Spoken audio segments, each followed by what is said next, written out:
Welcome, ladies and gentlemen. I will give you a short introduction on the aurora as it is made, as it happens, the physical processes that go on in there, and then bring up a few examples on how we are learning about these processes and how we're finding out about what makes the aurora tick, especially by experiments with rockets that go into the aurora to see what processes may be going on there.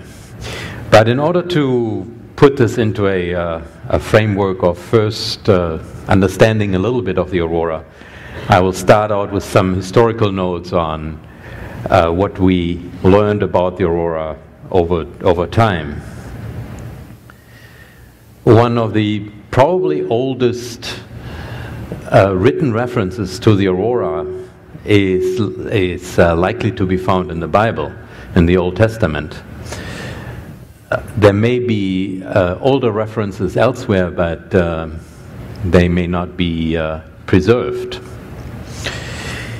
Of course, it wasn't called aurora back then, and so it is sometimes difficult to actually find these references. You may read something in an ancient text and say, well, is this referring to aurora or isn't it? The word aurora for northern lights goes back to Galileo in the 17th century. He introduced that not really because he thought this would be a great name for it, but he was studying some things related to the aurora, and he was trying to come up with something to put a name on what he was studying. He didn't mean that as a permanent name, and so he called it aurora, which is the Greek word for dawn and the Latin word for dawn as well.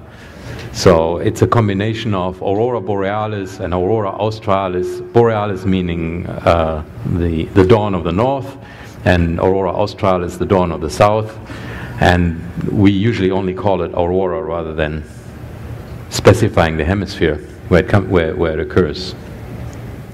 But these old references that you may find in ancient texts often refer to something in the sky that is red and to the north.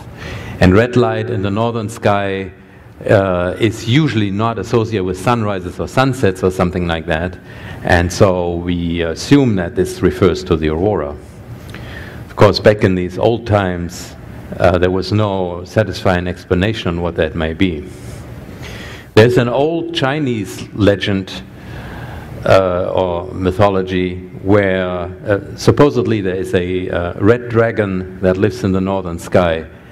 And so again, we have that reference to something bright and red in the northern sky, and so likely that red dragon in China refers to the aurora again.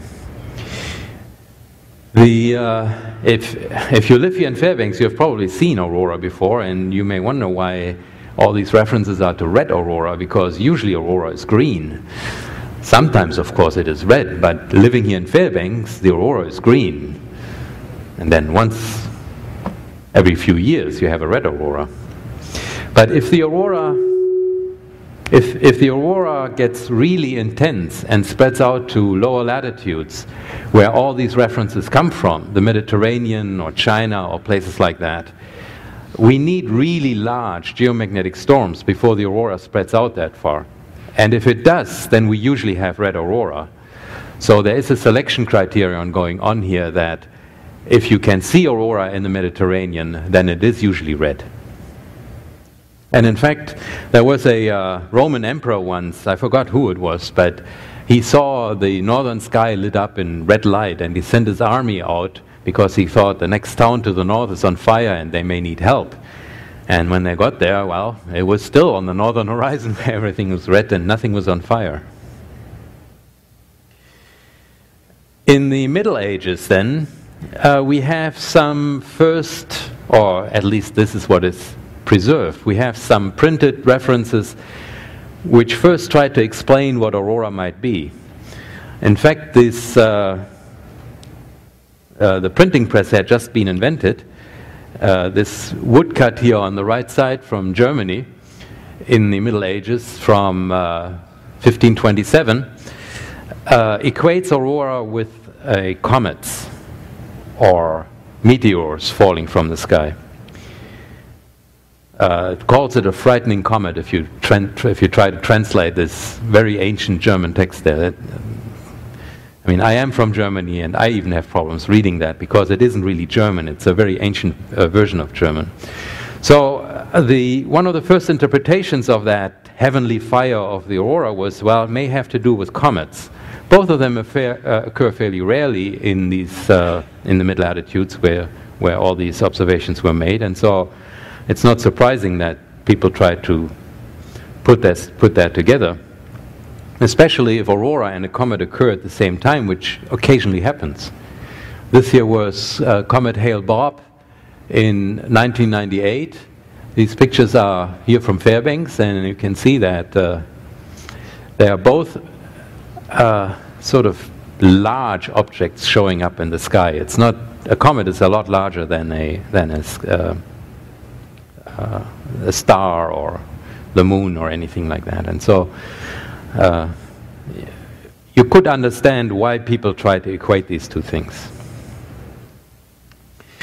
The most common explanation for aurora in the Middle Ages, however, was sort of spirits fighting in the clouds, or battles of spirits up there, and fire being poured out of the clouds. These mythological explanations that we have abandoned since we started studying what goes really on in the aurora, or at least with our modern understanding what goes on in the aurora. But again, if you look at aurora, especially at the mid-latitudes, with the various perspectives that you may have, it looks like, well, there's fire in the sky and it's being poured down, and because it is red, it is likely to be equated with fire. In 2003, we had this gigantic magnetic storm, the biggest in 100 years, and so a lot of these pictures come from that very large magnetic storm. So going on to modern days, Roger mentioned that the Institute was founded about 60 years ago or so, and before it was the Institute, it was an auroral observing station. And one of the very first things that were done here at that auroral observing station was to measure the altitude of the aurora. And the way you can go about doing that is making observations from two different points. Say you place yourself here near Fairbanks and Poker Flat, where our rocket range is these days, and have another observer up there in Fort Yukon, and you know how far these are apart. If you then look up at some aurora and you can identify that you're looking at the same aurora, for example by taking pictures at these two locations and then comparing the pictures, you can just use plane geometry and draw a triangle, and you know if this aurora is straight overhead in Fort Yukon and you see it at an angle of say 30 degrees in Poker Flat and the baseline is 200 kilometers, you can figure out from just very simple geometry that the altitude of the aurora must have been 100 kilometers in this case. Now, early in the 20th century, Carl Stürmer in Norway did this on a grand scale. He devised a method of photographing aurora from two different locations and had his assistant over telephone set up two cameras in Norway, taking stereo pictures of aurora essentially, and then devising a very clever method of analyzing all these pictures by, again, a geometric method, projecting them on a wall. And because he came up with these clever ways of doing these things, he could do thousands of images. And in fact, over the period of about 30 years, he analyzed 40,000 auroral images and made 40,000 altitude determinations. If you plot all these 40,000 points on a graph to see where these altitudes were, you can see that most of them occurred around 100 kilometer altitude, somewhere between 90 and 120 kilometer. Occasionally he would have observations higher up. Those are also very interesting, and there's a lot of things we don't understand about the aurora up here. Making aurora that high up in the altitude is not obvious on how that is done. But most of the observations that he did were showed that the aurora is somewhere between 90 and 120 kilometers. There's no aurora, say, below 70 kilometers or so. So if anybody tells you that they have been standing on a mountain and they saw aurora between them and the next mountain over there, reaching down into the valley or touching the ground, they have seen something else. They haven't seen aurora. The aurora doesn't come that far down to the ground. And there are good reasons for that. But making observations like that, figuring out, for example, that the aurora is always at an altitude of 100 kilometers or 60 miles, if you like, or most of the time, if you make observations like that, you start learning about the aurora and you abandon things like, oh, well, this is fire being poured out of the clouds, because the clouds are only, well, a couple thousand feet up. And so eventually you will learn more and more about the aurora, and you come up with models and descriptions that are consistent with all the observations that you have made. This is an image of the aurora taken from space in 1982. There was a satellite launched that started taking auroral images from space, looking down on the Earth. And one of the things you will notice if you look at the picture on the right here is that the aurora occurs in some sort of ring that is at high latitudes. Now, the ring is not exactly centered on the North Pole. I've marked the North Pole here with a little cross, and you can see that the center of that ring is more like here rather than the North Pole. So the aurora doesn't really care about the North Pole that much, although it is at high and low latitudes. And if you look at, well, what might be in here, what might be the significance of this area, you'll find out that that is the magnetic North Pole. And so that's a good indication that the aurora has probably something to do with the magnetic field of the Earth. And indeed, I mean, we have, of course, nowadays models and a lot of understanding of this type of thing. The aurora is very much coupled to the magnetic field of the Earth. You can also see, very nicely illustrated on this picture, when the satellite was behind the Earth, looking towards the sun, so that the whole Earth was dark and no sun was shining on the Earth, you could see the aurora on the northern hemisphere and the southern hemisphere at the same time. And in fact, at the Geophysical Institute in the 60s, late 60s and early 70s, a colleague of mine conducted some experiments with airplanes flying above the clouds so that he was sure he could see the aurora here in Alaska and on the southern hemisphere. On the conjugate field line, if you would take a field line from Alaska and follow it down here in sort of a dipole type field line, you get down here, and you can fly an airplane here and you fly an airplane there and take images of the aurora overhead, and they look almost like mirror images. So the aurora does not only occur and on both hemispheres, occur simultaneous on both hemispheres, it also looks the same. It looks the same, often down to a very, very great detail. So the question that I get most often is, what makes the colors of the aurora? And of course, I mean, we are used to looking at aurora here in Fairbanks or in high latitudes, and we see the typical color is green aurora. On rare occasions, we can see on top of the green some red aurora. And then when the aurora gets really intense, you can sort of see a hint of that. The bottom of that green curtain gets a little purple. You can analyze these colors. We can do spectroscopy on that and find out, well, what makes these colors, what kind of atom has to be excited to make these colors, and you'll find that the green color and the red color both come from atomic oxygen. So we know there's atomic oxygen in the upper atmosphere, and that gives us the color. And that purple color down here, if you investigate that closer and do spectroscopy of it, you'll find it comes from molecular nitrogen.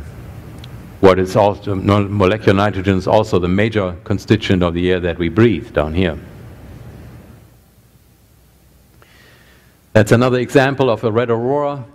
Again, you have the green aurora at the bottom of it, and the red aurora sits on top of it. This is another example from that 2003 storm in Europe, taken in Europe somewhere. And then at the bottom of the aurora, you sometimes have that really nice purple or pink edge on it that takes really intense aurora. The reason for that is that the oxygen atom that makes that green light is a little bit unusual in terms of how atoms make light.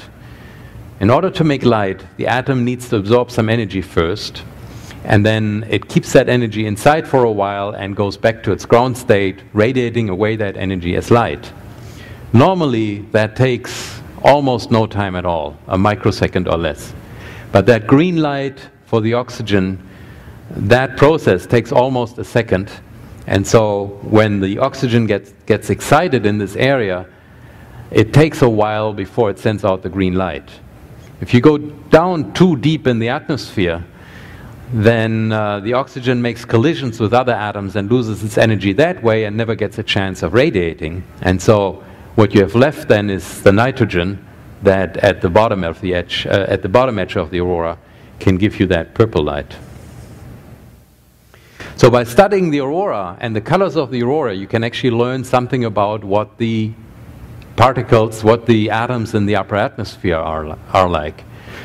There are other methods, of course, but studying the aurora is one of the methods that help you confirm that. Down here on the ground, we know that the air consists mostly of molecular nitrogen with about 20% or so of molecular oxygen mixed in and a whole bunch of other stuff, but that's really, really down here, hardly anything.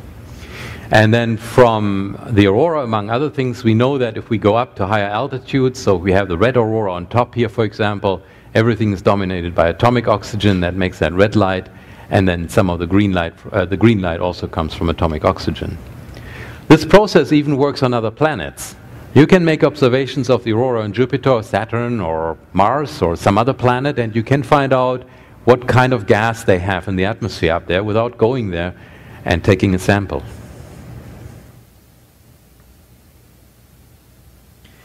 So how does this aurora thing come about? How does this work? Of course, I could lecture hours and hours on that, but the basic principle, or the basic most important things are, on the sun we have activity that evaporates part of the solar atmosphere. So part of the solar atmosphere is constantly blowing off the sun. We call that the solar wind. And the sun will be used up in a few billion years, and then it will be gone. Partly because it's blowing its atmosphere away. So the solar wind gets blown out into space into all directions, and of course comes by Earth. Earth has a magnetic field, and because the solar wind is a magnetized plasma, it has to go around that magnetic field. Earth's magnetic field protects us from the solar wind. If we didn't have that magnetic field of Earth, the solar wind would impinge directly onto the atmosphere and would probably do us some harm here. So the magnetic field of the Earth protects us from the solar wind, which has to go around it. In doing so, there is some energy transferred from the solar wind, maybe some turbulent processes or just interacting of fast-flowing streams, things like that. And some energy gets transferred from the solar wind into that space that is encompassed by the magnetic field of the Earth, where the magnetic field of the Earth is the dominant thing that controls everything there. We call that area the magnetosphere. Inside the magnetosphere, this energy eventually, of course, energy conservation means that energy, you put energy into something, you also have to take some out, otherwise things will get just loaded with energy, get hot and explode.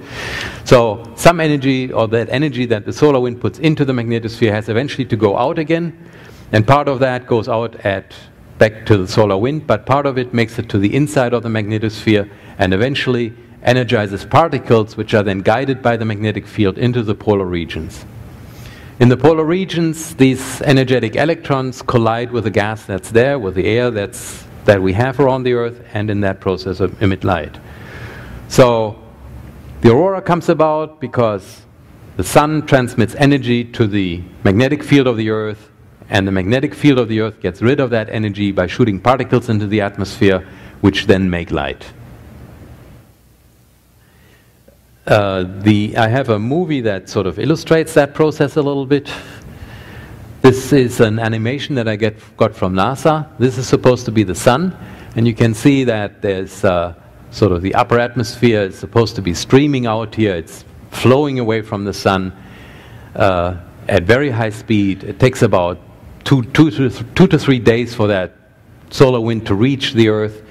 Then it gets diverted by the magnetic field of the Earth, which is these blue lines are supposed to be the magnetic field lines, and the energy inside that magnetic field contorts that magnetic field until something happens here, shoots particles along the magnetic field line into the polar regions, where you get, as a result of that, the aurora. Now, we understand the big picture of this and how this works in general, but there are some details of it that we don't understand yet. For example, I said, well, something happens there in the middle of the magnetosphere, and then suddenly all these electrons get energized and flow along the magnetic field into the Earth. And NASA has just launched a year ago or 2 years ago, whenever it was, a large spacecraft mission with 4 or 5 different spacecraft to investigate exactly what goes on right there at that point when this whole thing blows and sort of starts its process.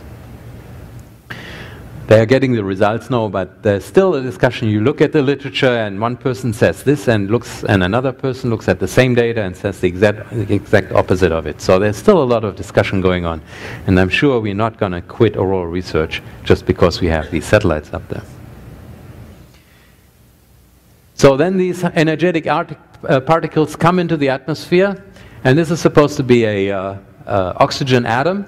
You can see the nucleus, and these red things are the electrons that are captured, that are part of the atom. The green thing that came by was this goes way too fast.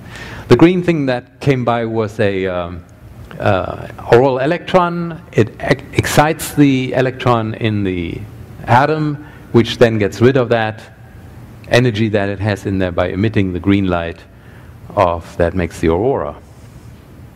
And then that happens all over the sky, of course, wherever these electrons come in, wherever you have enough electrons coming in, and you get these auroral curtains or patches or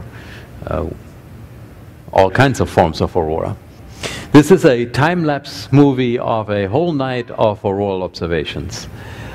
Paul Jensen does this as a hobby. He's also a graduate student at the Institute working on unrelated issues, but as a hobby he takes pictures of the aurora. Time clicks by here. You can see these are not seconds, these are minutes and hours and minutes, and so you can see how fast time clicks by. And then it's a camera that sees almost the entire sky from the northern horizon on this side to the southern horizon on this side. And then if you do this often enough, once in a while you catch a night with lots of good aurora, and you see these curtains coming by. You could see on some of them that the bottom edge is green, and sometimes you can see that the upper part of it gets a little reddish. The satellites coming through the image here. Since everything is speeded up, this looks unrealistic in a way. We have all kinds of different auroral forms, not just these curtains that you saw at the beginning, but these pulsating patches that show up here. And then once in a while, especially in areas that are more diffuse, you can see these black things moving through here. This is really, of course, the absence of aurora, that's why it's black there. But because it has such a well-defined shape and looks almost like an auroral curtain in black, we call that black aurora. And again, we don't really know how black aurora comes about and why these gaps in aurora sometimes exist. Here you see more of this pulsating, flickering type of aurora. The same thing, the diffuse patch here turning on and off and keeping its shape while it's doing that. We still don't understand how that works and why it's doing that. So there are lots of details about the aurora and about the processes that make aurora that we do not understand. And some of these things you cannot just figure out by taking pictures of it. You have to go there into the aurora and make measurements right then and there when it takes place. So we have rocket campaigns that shoot rockets up there to make observations, measurements of a specific type, to look at a specific problem of the aurora that we don't understand yet. As we get into the morning hours here, at the end of the night, you can see here the sky is getting a little bit bluer here, the sun is coming up eventually, but you have a lot of these diffuse pulsating patches. That's a typical phenomena that we often see in the morning hours after a big auroral event in the evening. You can see the sky is getting really bright now, and eventually, of course, the sky will be too bright to see the aurora. But what you can see right away is the aurora doesn't make any attempt of turning off just because it gets bright. It's just that you can't see it anymore. And in fact, the aurora goes on all day long. It's just that the sky is too bright to see it. But if you have a satellite looking down on the aurora from above and a suitable wavelength in the ultraviolet, you can actually see the aurora during the daytime as well. This was sort of, you can see the entire sky in this image, and as I said, it was a time-lapse movie, so time went by very, very quickly. But you can also look at a small patch of aurora. This is just a very small patch, like if you look up with binoculars, and time runs in real time here. This is a camera that we have at Poker Flat that is sensitive enough to take auroral images, 30 auroral images a second, so that's typical, that's regular video rate. And we get these images at a fairly high resolution at that speed. And you can again see all kinds of things going on that, I'll play this again here. You can see that all kinds of phenomena going on that if you actually look at the aurora with your naked eye, you wouldn't even see much of that because it's such a small piece of the aurora and it goes so quickly. And this camera, of course, is so much more sensitive than our eye, that a lot of the things that go on there are looking so foreign, so unusual, that when they don't agree with our everyday observation of aurora. And much of the processes that take place here are still a mystery, and we are trying to figure out how that works. Now, one of the tools that we use to figure these things out are rockets. The reason for that is that the type of atmosphere that you have up there at 100 to 200 kilometer altitude where the aurora takes place is awfully difficult, if not impossible, to simulate in a laboratory. We just cannot make a vacuum good enough for that, with a chamber big enough for that, so that the same processes that take place in an aurora can take place in a laboratory to do an experiment and say, okay, what happens if I do this, or what happens if I do that? Do the processes that take place in aurora then also happen? So we can't make artificial aurora in a laboratory, which means we have to go to the real aurora if we want to make observations locally inside the aurora. We can do a lot from the ground by remote sensing, by looking at the aurora, by using all kinds of different instruments and methods of observing aurora from the ground. But it is sometimes necessary to really be there or fly over the aurora or inside the aurora to get data that you cannot get from the ground. So you can, these are from long time exposures from different rocket experiments. You can fly a rocket in multiple stages. The first stage burns here, and then this is the burned out first stage that falls back to the ground just across the valley. Then the second stage ignites and goes further up, and then there's a very short line here for the third stage burn, and then here's an explosion that takes place that distributes some material there that you can then observe from the ground and see how that material reacts to the same stuff that the aurora reacts to. But now you have one less unknown in your equation, and you can try to figure out, well, if you can understand what this thing does, then maybe you can understand what the aurora does. Here's a similar experiment where it's just, you can see the various stages of the rockets, 4 stages, and then you can't see what's going on afterwards because it's just an instrument package that flies along there and takes data as it flies over the aurora. Or you can put, instead of putting something way up here, you can put something right there inside the aurora, and I'm going to talk a little bit more about this. This is a like a contrail from a rocket right inside where the aurora is. We have, as part of the University of Alaska and especially the Geophysical Institute, we have this rocket range, this Poker Flat research range just north of here, 40 miles north of Fairbanks and Poker Flat, where we can launch rockets to study the aurora or other upper atmosphere phenomena. We can't go into orbit from there, but we can fly up high enough to get into the aurora. We can launch, pretty much we are limited to launching into the north direction.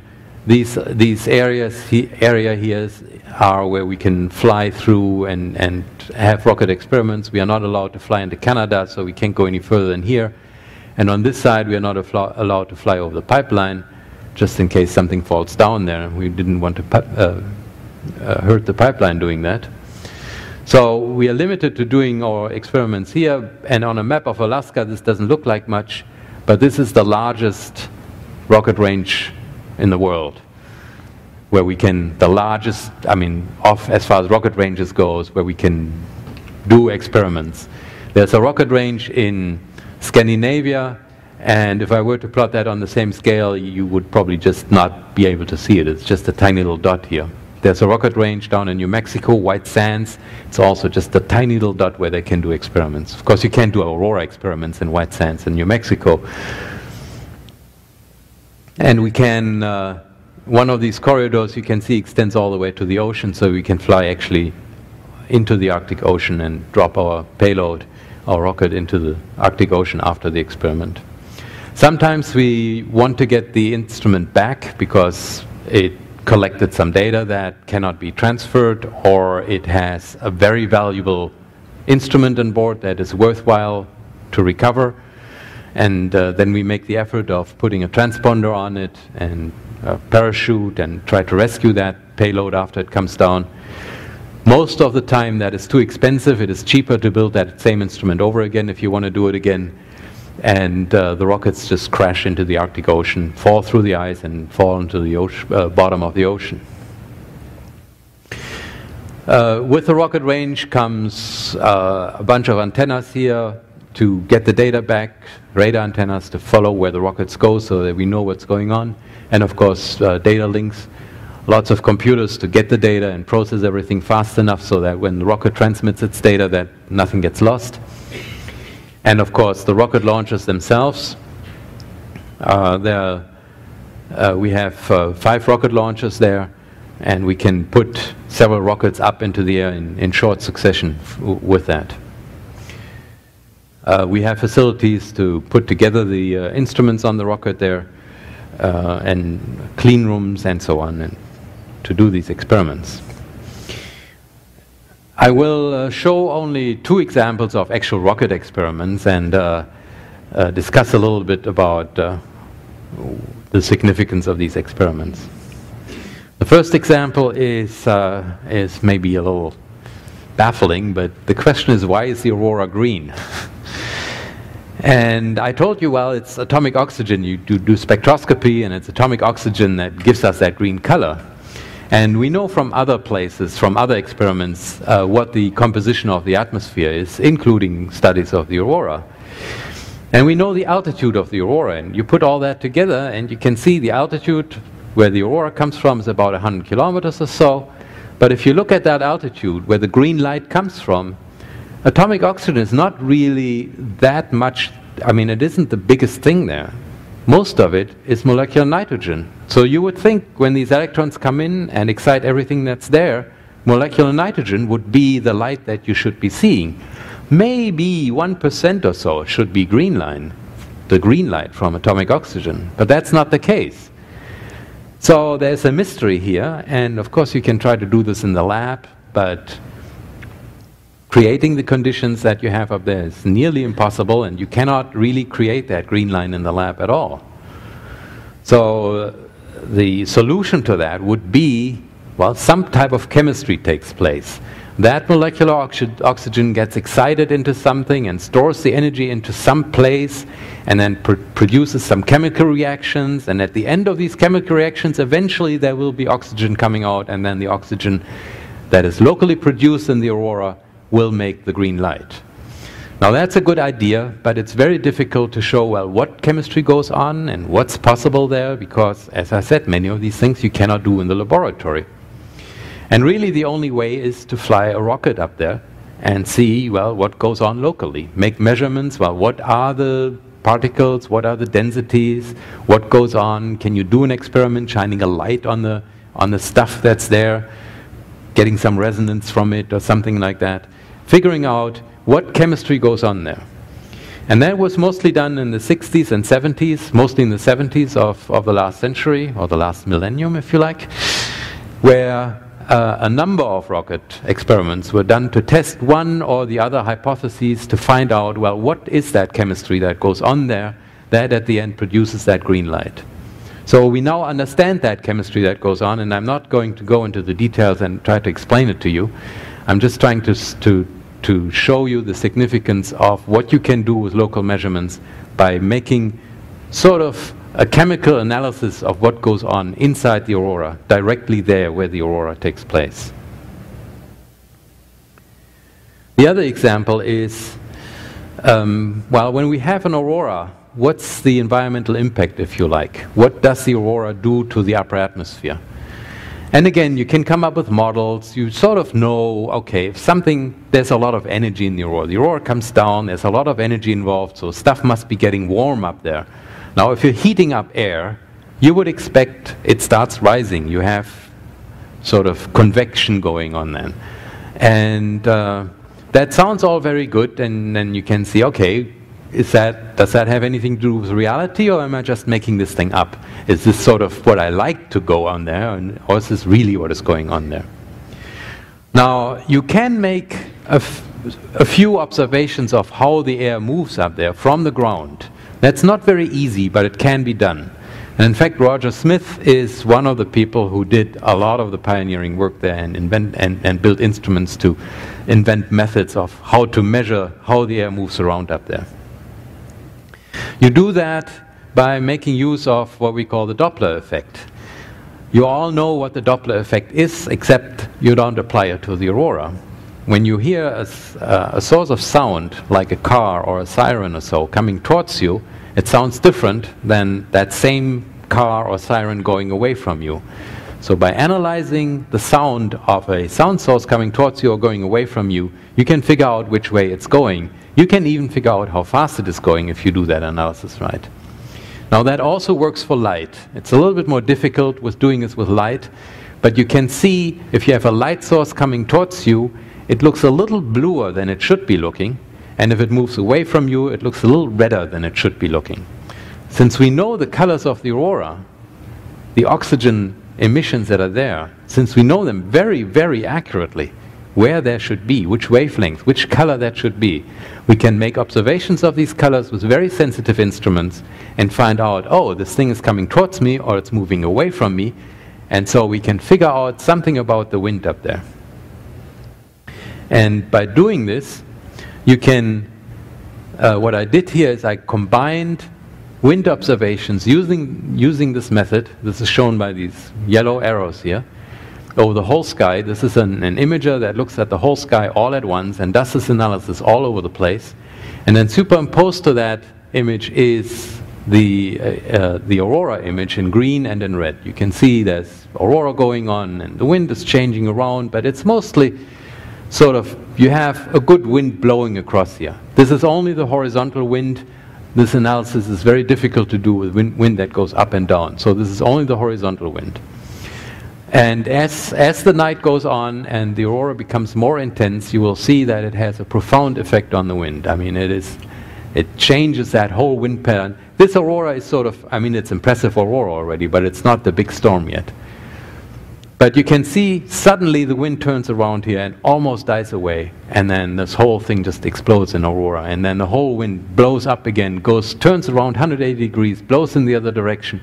So obviously the aurora has a very, very strong influence on the wind up there. Not that there's a lot of air moving around, but that little bit of air that is moving around is moving at fairly high speed, and that is very much controlled by what the aurora does.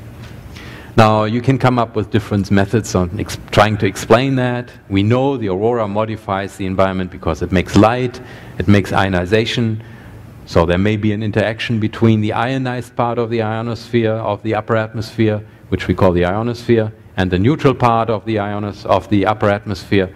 And that interaction may be, there are electric fields there that push these ions around, so that interaction may then change the wind. And we know that the aurora deposits a lot of energy, so there's a lot of heating going on, so maybe some of the air is starting to rise, and if you have air rising, you have to have air flowing in from the sides again to make up for that, for the air that rose up. Because if you have a parcel of air here and you have a vertical wind, then it rises up, you wouldn't create a vacuum below here, you would have the wind from the sides coming in to fill in this vacuum. So you can do a lot of these things by, a lot of these observations of the wind from the ground by looking at it, again on a large scale here more or less, and come up with some models of explaining, well, what may or may not be going on. But there were a few inconsistencies that didn't quite make sense, and so we eventually decided we need to make really careful measurements of the wind right inside and next to an auroral arc, with much better spatial resolution than we can do with this type of instrumentation. And the way we went about doing this is shoot a rocket up there. On this particular rocket flight, we had a payload that consisted of a number of instrumented parts. You can see here in the payload assembly, we have the nose tip of the rocket here, and then there are various parts of that rocket, and then the motor will go at the bottom end of this. So there are a number of instruments here that make measurements of what goes on there, what kind of particles are there, what's the temperature, things like that. And then at the end we have what we call a chemical release experiment, which spills out a gas that will glow, and you can see it moving around in the sky. Just like a contrail from an airplane, except you can do this with a rocket, you can do this at 140 or 100 to 140 kilometer altitude. In order to do this right, we had several rockets there. We had, these are the trajectories of the rockets that we fired up there in very short succession. And one of them we did a very special experiment with. We launched the rocket on the first and second stage like any other rocket. But before we ignited the third stage, we turned the whole rocket around so that it would shoot horizontal. Rather than going in a parabola as a regular rocket would go, it would go almost horizontal over a very long distance. So you can see this here, which would make a long trail, hopefully across an auroral arc, and then if we can see this trail being distorted by the auroral arc, maybe we can learn something about what the wind does, what the wind is there, and how the aurora influences that wind. These are just more pictures of the rockets that we launched up there, just the nose tip here, and here's some part of the instrumentation in these rockets. And we did the experiment, we launched the rocket, and this is what that looks like when you put this substance up there into the this glowing substance into the upper atmosphere.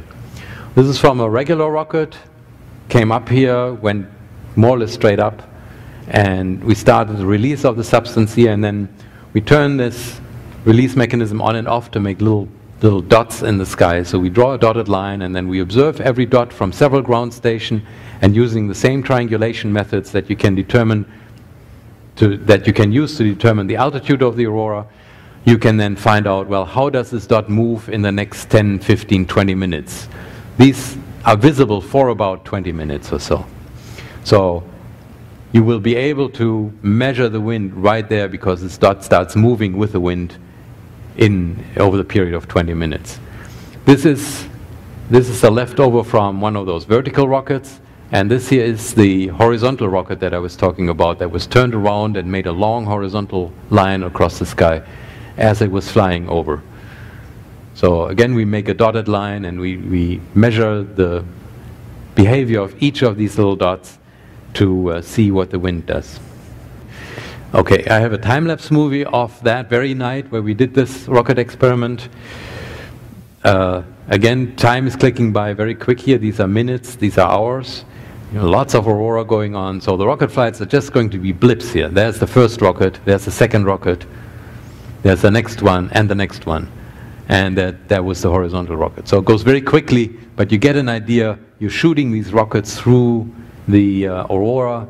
you're putting these puffs of material out in there, and the material moves around with a neutral wind that is then influenced, that, and you measure that way how the aurora influences the neutral wind and what it does to the neutral wind. The end of the night got a little cloudy here, so but Paul, who made these movies, let the camera run.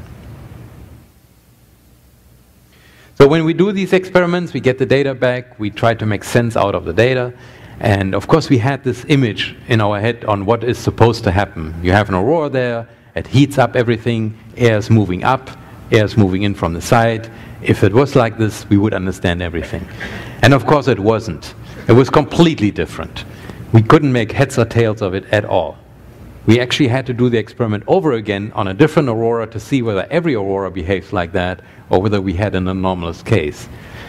And we measured more things, and we still cannot make heads or tail on what that wind actually is doing up there.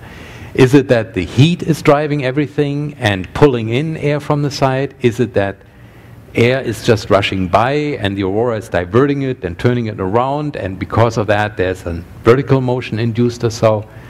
We just don't understand it yet. And in fact, we have the next rocket experiment planned to do a similar experiment again, measuring even more things, making even more dots, not just along a trail this time, but we figured out we needed information all over space. It's not enough to make just one trail and measure how that trail is distorted by the wind. We need to make three-dimensional measurements of the wind around one of those aurora if we want to make any progress on that. So the next rocket experiment is already planned to do exactly that. Make little puffs of this material around the aurora and then measure the wind in three-dimensional, if you like, around the aurora. And maybe we can learn something from that then and figure out what that wind is doing. But as the state of affairs is right now, the wind around the aurora is a lot more complicated than you think it is. Thank you very much. That is all I had to say tonight. Thank you for that very interesting program. I wonder, on the last rocket shot that you showed, how many man-hours did it take to think that through and to then do all of the rocketry as well as the science? It takes us about, coming up with the idea is one thing. But then once you have the idea, you put this together to a proposal to NASA. That takes about 3-4 weeks of intense work of convincing somebody else that this is a really good idea to do. And then once you get the money from NASA to do the experiment, it takes about 2 years or so to prepare for this, to build the instruments, to get ready for it. And then it takes another year or so to do the analysis of the data. And when I say it takes a year, that means that maybe 2 or 3 people are working on this a little less than half time during that period. So I don't know what that comes to in man-hours. Maybe you have somebody working on it for a year at quarter time and somebody else working on it half time or something like that to come up with some really good results. Usually you involve graduate students in that. They work on it, of course, full time, and they usually get the best results because they have most of the time of it, and they have a very vested interest of getting results. They need to write a thesis after this is done. On NOVA, I've seen this thing of the magnetosphere, and it showed that it went in a circle, but the polar regions looked unprotected. Does the solar wind affect those polar regions? Yes, it does that to a very smaller degree than the rest of the magnetosphere. If you remember back at that movie, something happened in the middle of the magnetosphere, in the middle of that whole protected area. And if you take the geometry of the magnetic field that we have and you go from that place and follow the field lines anywhere you want to go, you'll end up in this ring around the poles. If you go the other way, if you place yourself in the middle of the pole, in the middle of that oval where the aurora is, and you go the field lines up to see, well, where would that source have to be if I wanted to have something there, there is a small area where you are essentially directly connected to the solar wind. Now, if you look in that area with very, very sensitive cameras, you can see some very, very faint and diffuse aurora. But the big aurora that we see, the fantastic aurora, these green curtains that we have all over the place, they come from our own magnetosphere. Earth makes that itself. It just gets the energy from the solar wind. Dick, appreciate the opportunity. Very interesting program. This past summer we had an opportunity to tour the rocket range, and that also was very interesting, and this added to it. I got a number of questions. If the magnetic field and the solar winds are affecting the Aurora Borealis, is it my understanding, or is my understanding right, that the magnetic field up in the northern portion, just west of Greenland, as it moves around, or is it moving around? Yes, the magnetic field is moving around. Okay. And it's a variable thing. The magnetic field is made by motion of liquids in the core of the Earth, in the very center of the Earth. And this generating process of the magnetic field is a variable process, so it changes a little bit, and the magnetic field moves around because of that. And the aurora would be affected by that. Okay. Curiosity question. How long have you been shooting rockets up into the Arctic Ocean from down here? I don't know how long they went all the way into the ocean, but I think we launched the first rocket in 1967 or 68 or something 69. Like 69? 69. And we have launched 400, 500? I don't know. In total, 2,100, but of the really big rockets, only 300 or 400, yeah. And how much coordination did you have to do with the Russians during the Cold War to set everything up? We still do. Still when we launch a rocket, we inform NORAD and the FAA and places like that, and NORAD informs the Russians so that they know there's a rocket coming. That is, because if you watch this rocket coming up, it looks like it's going to Moscow. Okay, if you follow that path, if you put a bigger motor on it, it could go all the way over the pole and land in Moscow. And so we have to make sure that they understand that's not our intention. Right. Now, lastly, if one wanted to go out to the area at Poker Flats for an observation of these firings, do you have a schedule for the firings, or is this... No. The way that we launch rockets is usually, at least those for the Aurora research, is usually that you get ready, you put your rocket on the rail, and you're ready to launch. And now you wait for the Aurora to do its thing. You may have to have the Aurora right over Fort Yukon, because that's where your rocket flies through. So or right over Arctic Village, or right over here, or you want to have one curtain here and a pulsating patch over there because you're flying that way. So you're sitting there all night long waiting for the Aurora to do its thing. If it doesn't do it, well, you come back the next night. And you may be doing so for weeks. So there's no schedule. We have windows, because very often, or usually, you need to have very dark nights to see the Aurora and to have the ground observations to support the rocket launch. And so you need both the moon and the sun below the horizon. And you can work out when that is in a calendar, and that gives you 2-week periods every 2 weeks, every 4 weeks. So you have a 2-week on period, a 2-week off period, approximately. And we launch rockets during those 2-week periods where it's dark. But when in this 2-week period is up to the person who does the experiment and waits for the right auroral conditions to push the button and have the rocket launched. Do you have a website that has sort of a idea of when you'd be firing or how you're progressing? There is the Poker Flat web page does have the windows, the launch windows on it, and what is scheduled for which launch window. But when they launch within that window is everybody's guess. Okay, thank you. Enjoyed the show. You're welcome. Actually, I've got 2 questions, but the first one is in relation to your last answer. From launch time to arrival at altitude, what is the approximate flight time? And I understand barium is used as a tracer. Why did you choose barium? Okay, it takes about 5 minutes or so for the rocket to get to the altitude where you want to make your measurements. And you need to have a countdown, a minimum countdown of approximately, again, 5 to 10 minutes from when you have to know, or when you get to the point of no return. So you need to know about 5, 10, maybe 15 minutes in advance on what the aurora is going to do. That adds a lot of guesswork to when to launch aurora, when to launch a rocket, because it's difficult to predict aurora 15 minutes in advance. We can do some of that, but it is difficult and not very reliable. And many people have launched a rocket because they thought it was just about right. And by the moment the rocket got up there, everything died out and there was no aurora left over in the sky. And the second part of your question, the barium. Barium was used in, again, there was mostly in the 70s and 80s, there were a number of experiments done with barium. Barium has the ability to ionize when the sun shines on it. So you can have conditions where it's dark on the ground, but say up at 300 or 400 kilometer altitude, you can be in sunshine because it's not that long after sunset, and especially here in northern latitudes, you can have these conditions very easily.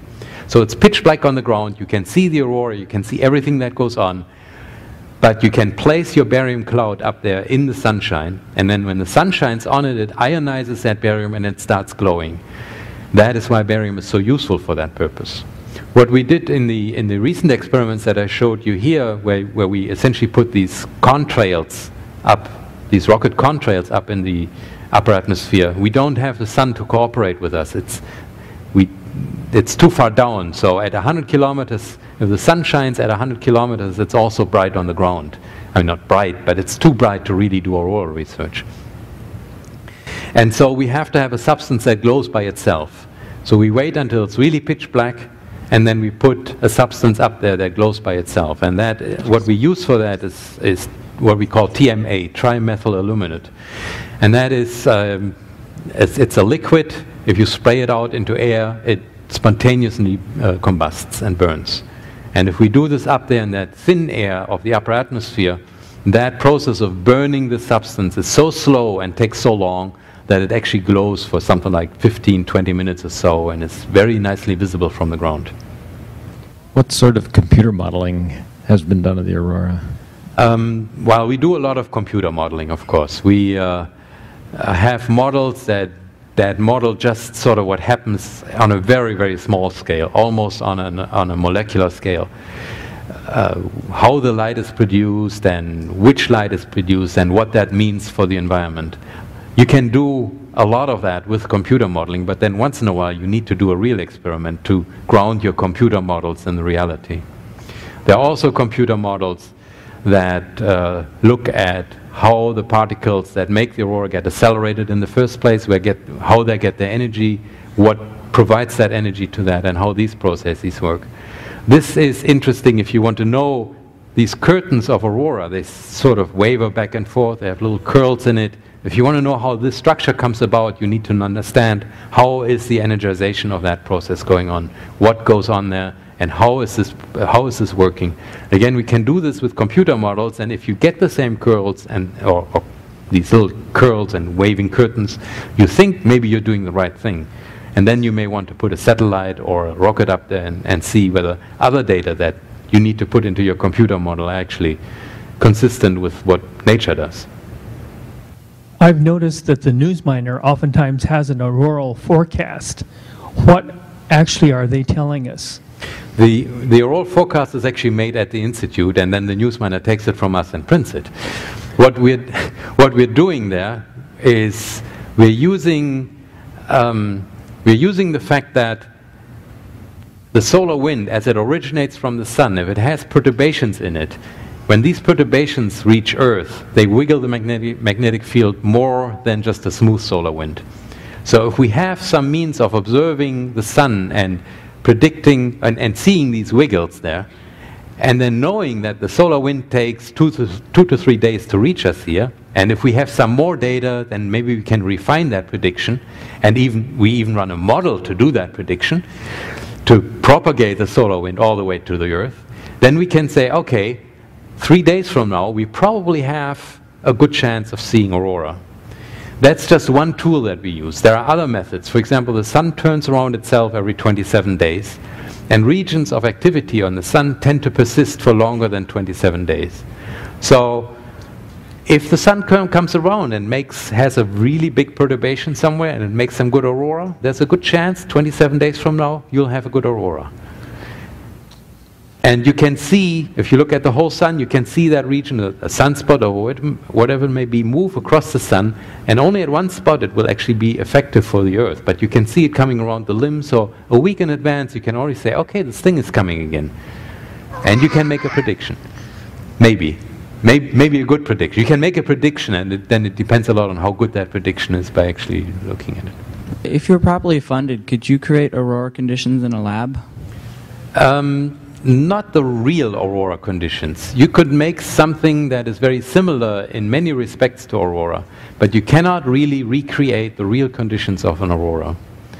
Even back in the beginning of the 20th century in Norway, one of the researchers that I showed, Carl Størmer, who did all the altitude observations, there was another Norwegian, Christian Birkeland, who did a lot of auroral studies, and he did laboratory investigations. He had a vacuum chamber and put a magnet in it and then shot electrons into it and see how these electrons find their way to the magnet to make light maybe on that magnet. And so you can do some aspects of that in the laboratory. What is very difficult to do is to make that green light that we get from the aurora. What is the mean free path of the atomic oxygen? Oh, I don't know. Or the speed or something. How big a chamber do you need? Oh, probably hundreds of meters or so. I was wondering if there are any studies done on the Aurora Australis, like the studies done on the Borealis. Oh yeah, I mean, for example, in the 60s and 70s, we flew airplanes to look at how similar they are. There are also observatories down there in Antarctica to look at the southern aurora on a regular basis. The problem with the southern aurora is that it is mostly over ocean, and the weather down there is not all that good. Of course, you need clear sky to see the aurora. So it's difficult to make observations from the ground, except in Antarctica. And there are some of the Antarctic stations do make regular auroral observations, but it is a lot more difficult to do anything down there compared to up here in the northern hemisphere, where we have all this land mass, and we can set up a camera almost anywhere we want and an instrument anywhere we want, and logistics are a lot easier here, and so most of the studies are done in the northern hemisphere. I saw that on a science fair when I was in the 60s and 70s in high school. They had pointed out the Aurora Borealis and Aurora Australis occurred at the same time, and they were almost identical twins. I saw that during IGY, and that got me to thinking about the summer when it's no doubt there and here too. Oh yes, I mean these airplane flights that I was talking about showed how similar the aurora is, and of course when we have winter here, they have summer, and vice versa. So only during fall and spring do you have darkness on both hemispheres at the same time, where you could potentially do experiments like that. All right, thank you very much for coming.